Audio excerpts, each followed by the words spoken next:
बोलना मेरे को. Yes. Good evening, everyone.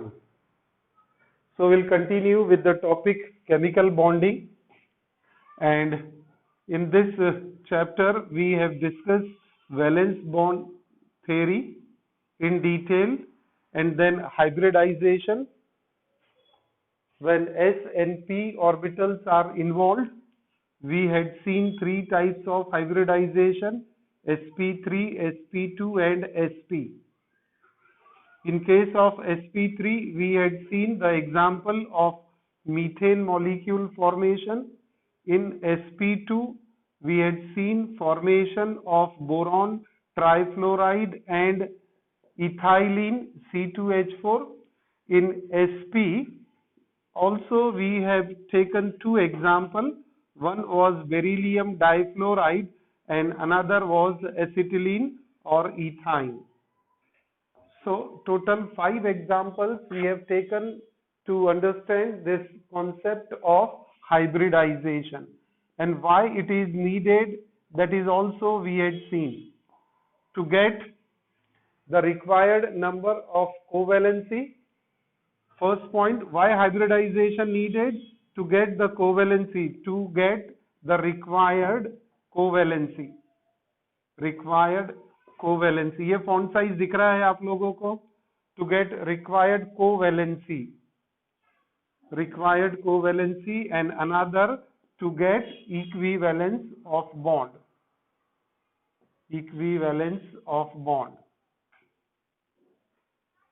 To get equivalence of bond. For these two reasons, we have carried out hybridization. और उसमें steps जो hybridization में हमने देखा था, first step was if covalency is not there, then formation of excited state is necessary. And once we get excited state, then second is mixing and recasting. To get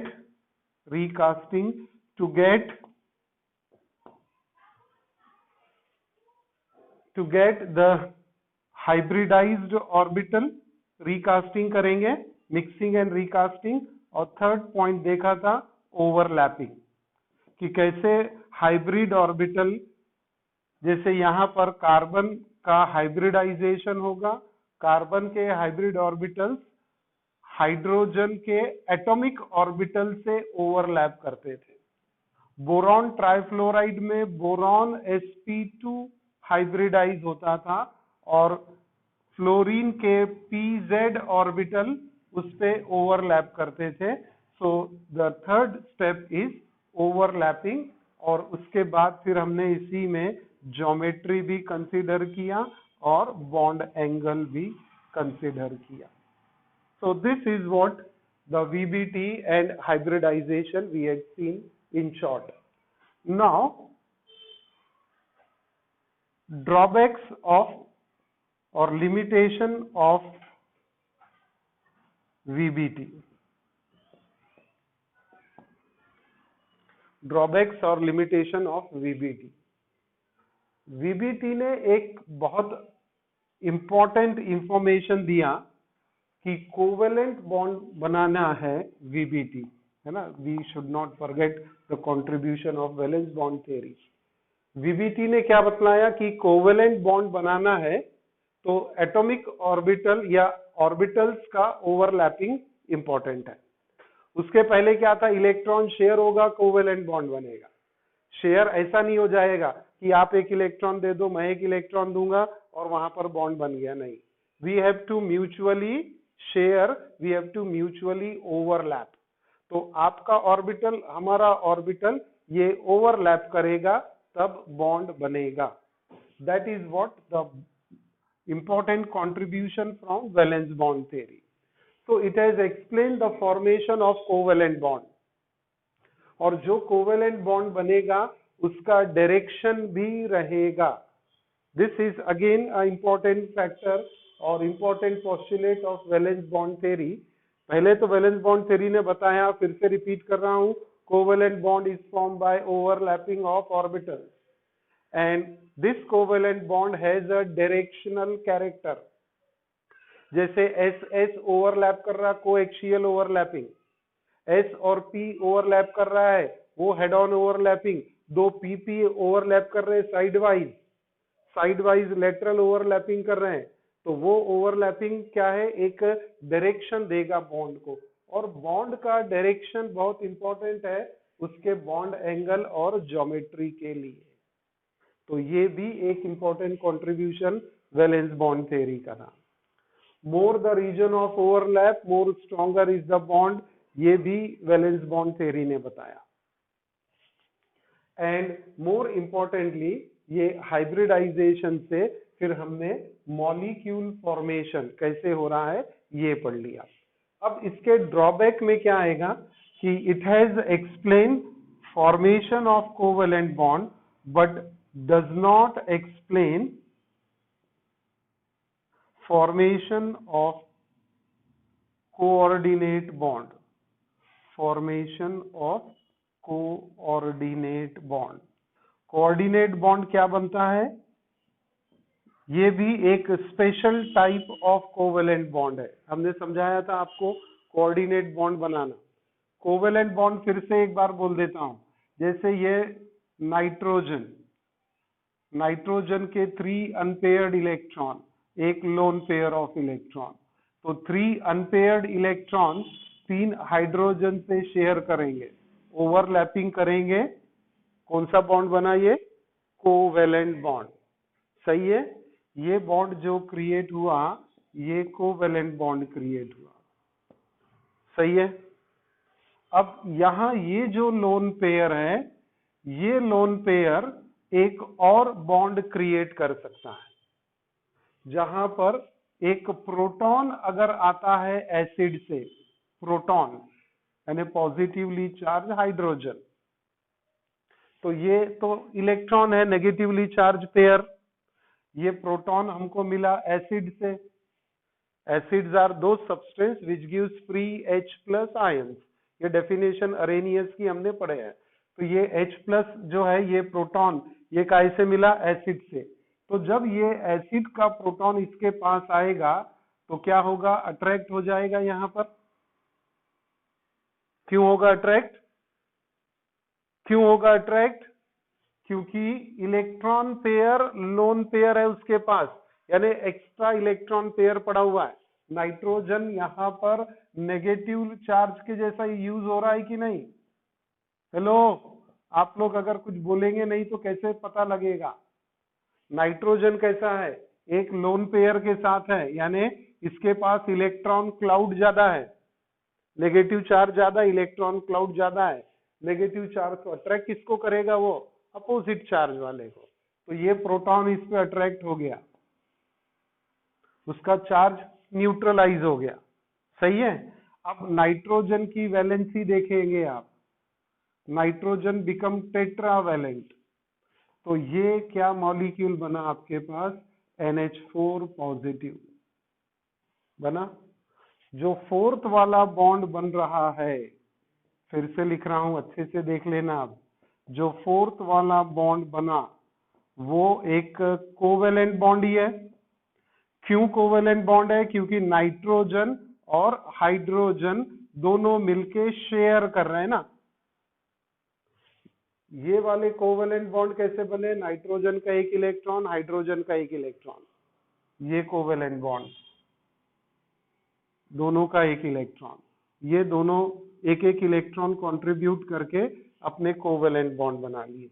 यहां देखिए फिर से ये कोवेलेंट बॉन्ड, लेकिन जो next वाला bond बना इसका कैसा फॉर्मेशन है, the pair of electron is coming from nitrogen only, nitrogen ही पेयर दे रहा है।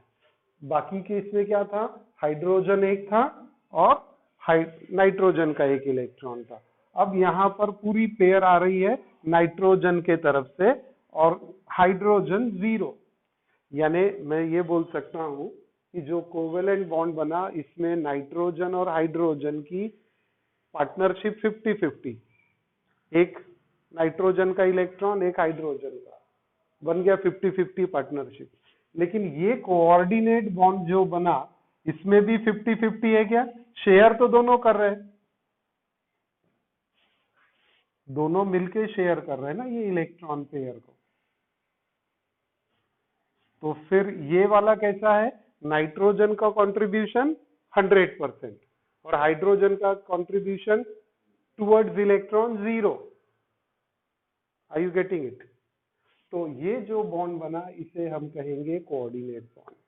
और ये कोऑर्डिनेट बॉन्ड भी कैसा है? Special type of covalent bond है। कोवेलेंट क्यों बोल रहा हूं मैं इसको? आपको बोलना पड़ेगा, ऐसे बैठना नहीं है। कोवेलेंट क्यों बोल रहा हूं उसको मैं? क्योंकि वो दो एटम मिलके शेयर कर रहे हैं, है ना। ये इलेक्ट्रॉन कौन शेयर कर रहे हैं बेटा? नाइट्रोजन और हाइड्रोजन दोनों मिलके शेयर कर रहे हैं, इसीलिए कोवेलेंट बोलेंगे। लेकिन वो पेयर कहां से आ रही? तो इसीलिए जो बॉन्ड बना वो स्पेशल कोवेलेंट बना और उसका नाम क्या दे दिया हमने? Coordinate bond. Is it clear? तो ये वीबीटी ने एक्सप्लेन नहीं किया, वीबीटी ने इतने एक्सप्लेन किए कि यस ये कैसे बना, ये कैसे बना और ये कैसे बना। कोऑर्डिनेट का एक्सप्लेनेशन नहीं आया। दूसरा drawback, O2 molecule according to VBT is a diamagnetic, यानी उसका मैग्नेटिक फील्ड के तरफ अट्रैक्शन नहीं है। O2 मॉलिक्यूल क्यों नहीं होगा? देखो ऑक्सीजन है, ऑक्सीजन में कितने अनपेयर्ड इलेक्ट्रॉन होंगे? 2 अनपेयर्ड इलेक्ट्रॉन। ये एक ऑक्सीजन हो गया। ऐसा दूसरा ऑक्सीजन आ गया, तो मैं यहीं पर बताता हूं। एक अनपेयर्ड, ये दूसरा अनपेयर्ड। ये दूसरे ऑक्सीजन का दो, ऑक्सीजन का atomic number 8, 1s2, 2s2, 2px2, 2py1, 2pz1। कितने अनपेयर्ड हैं? 2 अनपेयर्ड। बॉन्ड कौन बनाएंगे? अनपेयर्ड। पेयर वाले बॉन्ड बनाएंगे क्या? नहीं। तो 2 अनपेयर्ड बनाया ये ऑक्सीजन के भी 2 अनपेयर्ड, दोनों मिलके शेयर करेंगे तो O2 मॉलिक्यूल बनेगा और उसके बीच में बॉन्ड कौन सा होगा? Double bond. और नो अनपेयर्ड इलेक्ट्रॉन, तो O2 मॉलिक्यूल क्या हो गया? डायामैग्नेटिक। लेकिन एक नई थ्योरी पढ़ेंगे, but experiment shows it is paramagnetic, यानी वो मैग्नेटिक फील्ड के तरफ अट्रैक्ट होते हैं। O2 molecule according to VBT is a diamagnetic, but experiment shows it is paramagnetic। तो ये भी फेल्यूर है VBT का। और थर्ड फेल्यूर रहेगा VBT का, it has not explained the formation of bonding in those atoms which have deficient in electrons, deficient in electron यानी octet जिनका कंप्लीट नहीं है, हम उसे क्या कहते हैं? Incomplete octet. इनकम्प्लीट ऑक्टेट वाले मॉलिक्यूल का फॉर्मेशन, स्टेबिलिटी नहीं बता सका। तो ये 3 ड्रॉबैक्स है। इसको ओवरकम करने के लिए एक नया थ्योरी आ गया। पहले क्या पढ़ा था हमने? Octet theory. फिर हमने क्या पढ़ा? VSEPR पढ़ा। फिर उसके बाद क्या पढ़ा? VBT। फिर उसके बाद क्या पढ़ा? हाइब्रिडाइजेशन। अब 5th वाली थ्योरी क्या आ जाएगी? Molecular orbital theory.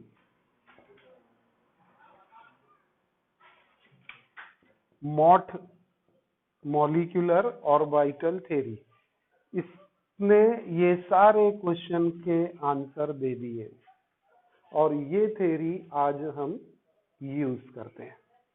कुछ जगह VBT होता है, बट जहां कॉम्प्लेक्स मॉलिक्यूल आ गए वहां पर MOT मॉट का ही यूज होता है, ठीक है।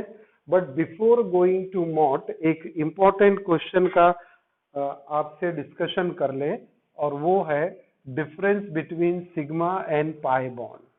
क्योंकि हाइब्रिडाइजेशन में हमें सिग्मा और पाई बॉन्ड ये फॉर्मेशन हमने देखा था। सिग्मा बॉन्ड बनता है कोएक्सियल ओवरलैपिंग से, और पाई बॉन्ड बनता है साइडवाइज और लेटरल ओवरलैपिंग से।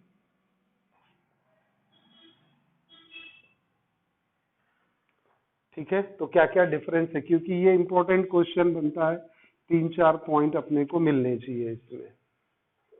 क्या क्या रहेंगे मृणांक? पहला पॉइंट अभी बोला मैंने, क्या रहेगा first point? It is formed by coaxial, या फिर उसे हम कहते हैं head on overlapping of orbital, lapping of orbitals. और पाई बॉन्ड कैसे बनेगा ये लिखना पड़ेगा, शायद आपके टेक्स्ट बुक में है क्या डिफरेंस? नहीं होगा ये डिफरेंस, ये लिख के रख लीजिए ये पॉइंट्स आप लोग। Form by coaxial overlapping of orbitals. और पाई बॉन्ड बेटा कैसे बनता है? It is formed by lateral और साइडवाइज ओवरलैपिंग। हमको याद रहता है साइडवाइज ज्यादा अच्छे से, लेटरल वर्ड उतना क्लियर याद, फट से याद नहीं आता। फॉर्म बाय साइडवाइज और लेटरल ओवरलैपिंग ऑफ ऑर्बिटल्स, सही है। अब जो कोएक्सियल और हेड ऑन ओवरलैपिंग रहेगा, या region of overlap is maximum, region of overlap maximum. Here region of overlap is not maximum, minimum नहीं लिखने का, region of overlap not maximum. अब ये अगर region of overlapping है तो ये strong bond होगा और ये weak bond होगा। जब आप डिफरेंस लिखेंगे तो सबसे पहला पॉइंट थर्ड वाला लिखेंगे, sigma bond is a stronger bond, pi bond is a weak bond, वो पहले स्ट्राइक होगा, बाद में ओवरलैपिंग वाले फंडे आएंगे।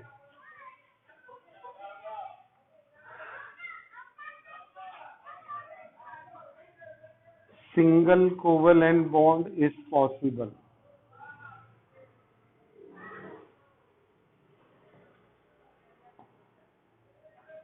But single pi bond is not possible. तो फिर क्या होता है?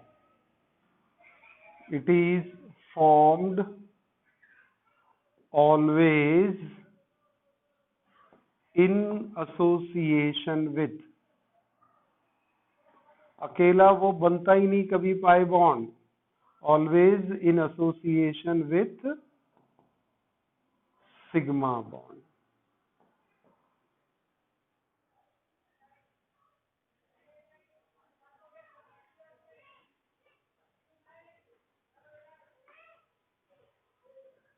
Hence we get double or triple bond, double or triple bond.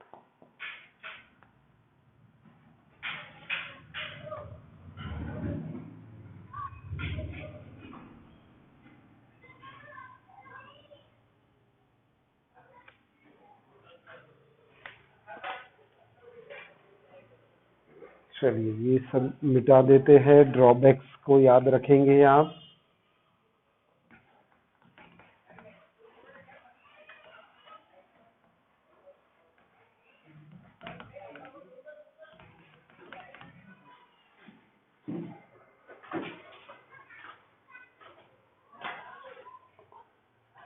हो गया? एक इम्पोर्टेंट पॉइंट और लिख सकते हैं अभी हम,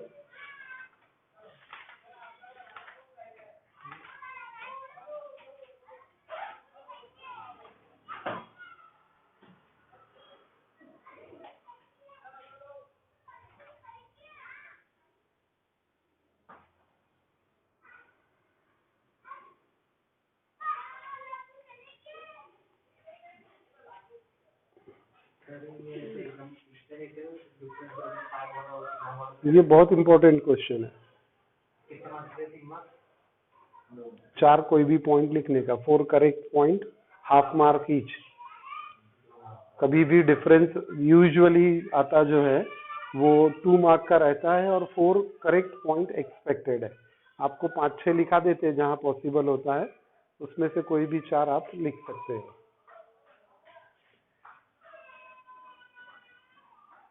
It is formed by SS overlap, SP overlap, PX overlap.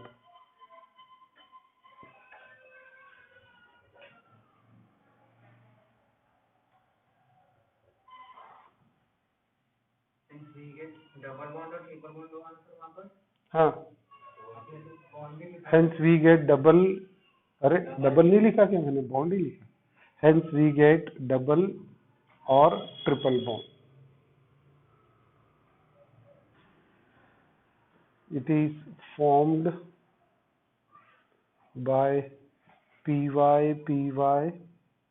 और PZ sidewise overlap.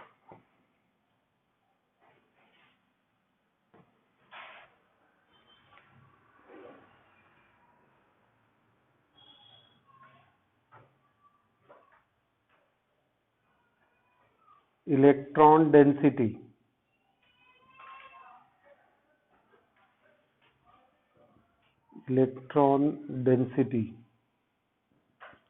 after overlap. Electron density after overlap increases between the two nuclei. और यहाँ पर आएगा इलेक्ट्रॉन डेंसिटी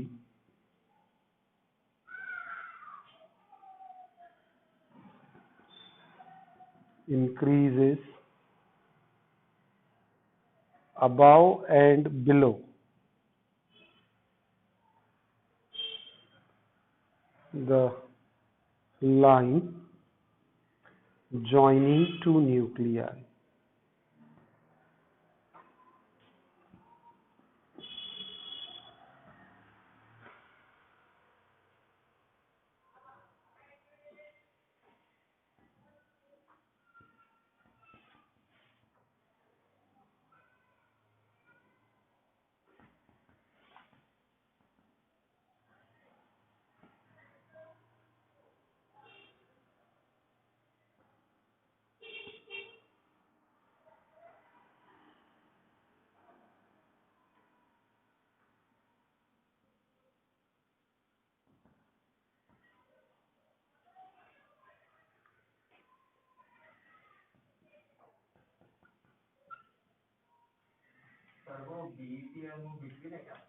हाँ,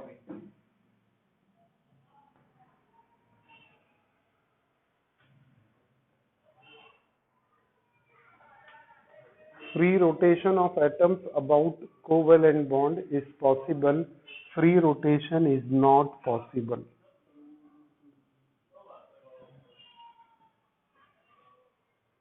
Free rotation is not possible.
हो गया बेटा, श्री हो गया? Okay, now will move to molecular orbital theory, Mott. अब मॉलिक्यूलर ऑर्बिटल थ्योरी, देखिए क्या टर्म हम यूज कर रहे हैं, मॉलिक्यूलर ऑर्बिटल थ्योरी। कितना टाइम बाकी है बेटा?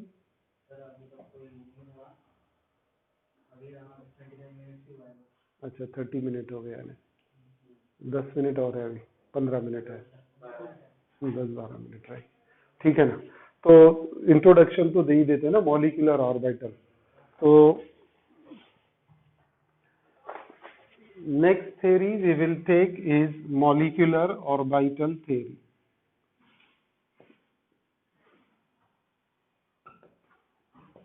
Now in this theory what we see that atomic orbitals are combined linearly to form molecular orbital.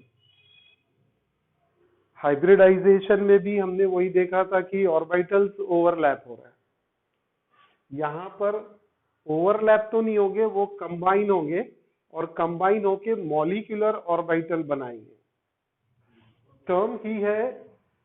Term है मॉलिक्यूलर ऑर्बिटल थ्योरी। तो एटॉमिक ऑर्बिटल्स को कंबाइन करके एटम से ही मॉलिक्यूल बनता, और एटम का अपना ऑर्बिटल होता है। जैसे यहां पर मैं ले लिया एक हाइड्रोजन एटम, उसका एक इलेक्ट्रॉन, यहां दूसरा हाइड्रोजन ले लिया, उसका भी एक इलेक्ट्रॉन। अभी दोनों की सेम स्पिन दिखाते हैं। अब इसको कंबाइन करने का है, तो दोनों के पास एक एक इलेक्ट्रॉन, सही है। अब ये इलेक्ट्रॉन कैसे वो शेयर करेंगे? अब अगर सेम रहेंगे तो रिपल्शन होगा, अपोजिट स्पिन करना पड़ेगा अपने को, तब ये ओवरलैप करेंगे। ये अभी क्या है? Atomic orbital.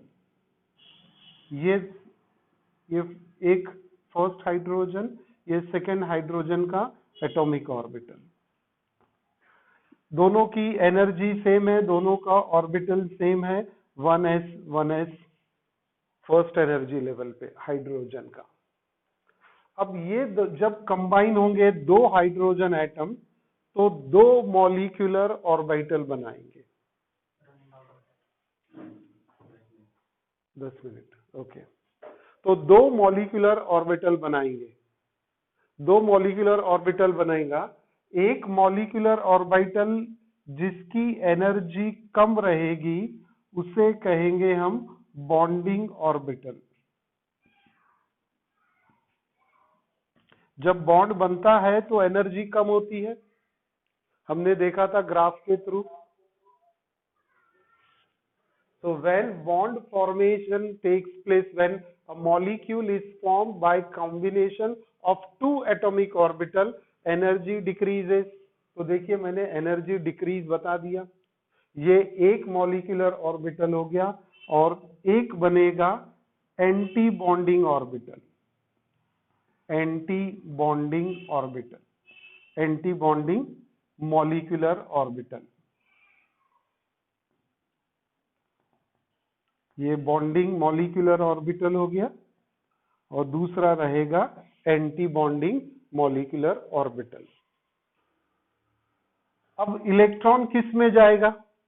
दो ही इलेक्ट्रॉन है, किस में जाना चाहिए? बॉन्डिंग में या एंटी बॉन्डिंग में? बॉन्डिंग में, करेक्ट, एकदम करेक्ट। तो ये इलेक्ट्रॉन पेयर यहां गई और ये वैकेंट रह गया। इसे बॉन्ड कौन सा बना? सिग्मा बॉन्ड, जिसकी एनर्जी कम है। और यह भी अगर बनता इलेक्ट्रॉन तो यहां भी सिग्मा ही रहेगा, और जिसकी एनर्जी ज्यादा है हम उसे एंटी बॉन्डिंग कहेंगे। तो इन शॉर्ट अभी आपको क्या याद रखना है कि जो मॉलिक्यूलर ऑर्बिटल थ्योरी हम पढ़ रहे हैं, इसमें एटॉमिक ऑर्बिटल्स कंबाइन होंगे। कौन से एटॉमिक ऑर्बिटल्स कंबाइन हो सकते हैं उसकी भी कंडीशन रहेगी कि वो एटॉमिक ऑर्बिटल्स जिनकी एनर्जी सेम रहेगी। 1s वाला 1s से कंबाइन होगा, 2s वाला 2s से होगा, 2p वाला 2p से होगा, 3p वाला 3p से होगा। 1s वाला 2p से कंबाइन नहीं हो सकता।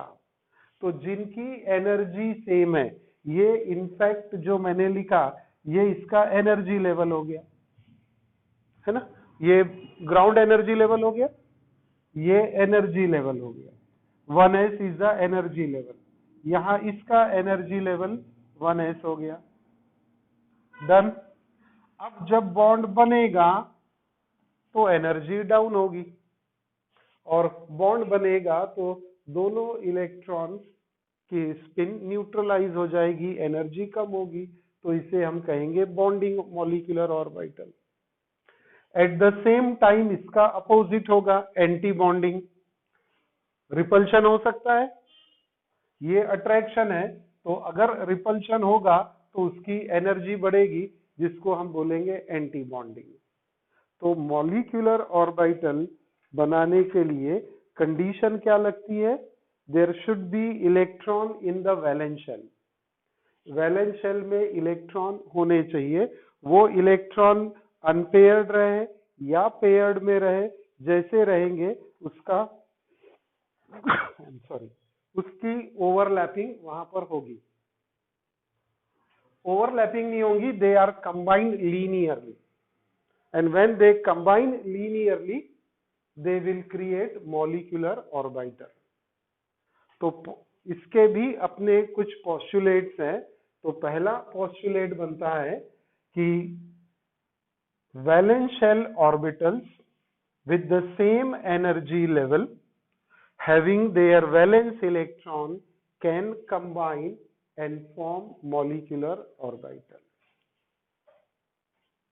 Atomic orbital should be linearly combined, linear combination of atomic orbital, linear combination of atomic orbital, LCAO, linear combination of atomic orbital, this will take place. ये linear दिख रहा है ना अपने को, linear combination, and these orbitals, atomic orbitals should have nearly same energy. Next postulate बनता है, जितने atomic orbital mix करेंगे उतने molecular orbitals बनेंगे। जितने atomic orbitals हम mix करेंगे उतने ही एटॉमिक ऑर्बिटल्स बनेंगे। जैसे हमने हाइब्रिडाइजेशन में देखा था कि जितने एटॉमिक ऑर्बिटल्स आपने मिक्स किए उतने ही हाइब्रिड ऑर्बिटल्स मिले थे, क्योंकि ऑर्बिटल कम ज्यादा तो हम कर ही नहीं सकते ना। कम ज्यादा किया यानी उसका साइज कम ज्यादा हो जाएगा, उसके इलेक्ट्रॉन्स कहाँ जाएंगे। तो वी कैनॉट रिड्यूस और we cannot increase number of atomic orbitals और मॉलिक्यूलर ऑर्बिटल्स। जितने ऑर्बिटल कंबाइन करेंगे उतने मॉलिक्यूलर ऑर्बिटल्स हमको मिलने वाले हैं।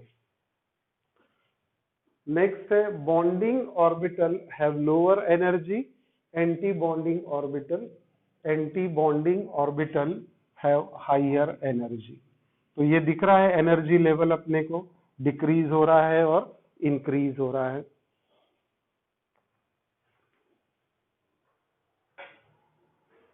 So this is what in short molecular orbital।